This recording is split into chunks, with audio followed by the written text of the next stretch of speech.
এই যে আমি সাজুগুজু করে বেরিয়ে গেছি, কারণ এখন যাব একটা নেমন্তন্ন বাড়ি। আর যেহেতু পাড়াতে নেমন্তন্নটা ছিল, তাই এই যে হেঁটে হেঁটে চলে এলাম। আর নেমন্তন্নটা কিসের সেটাই তো বলতে ভুলে যাচ্ছি। নেমন্তন্নটা হলো এই যে উপনয়ন বাড়ি। উপনয়ন মানে হচ্ছে পৈতে। আমাদের ক্ষত্রিয় ছেলেদের এই উপনয়ন বা পৈতে হয়ে থাকে। এই যে আমাদের রাক্ষস রানী কটকটি চলে এসছে দেখো।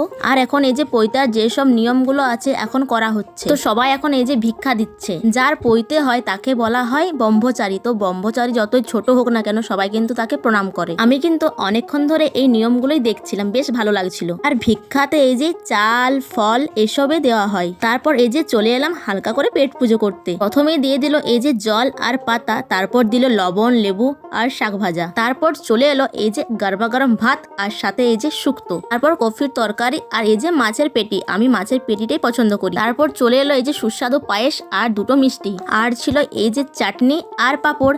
তারপর খেয়ে দিয়ে এবার যাবো বাড়ি।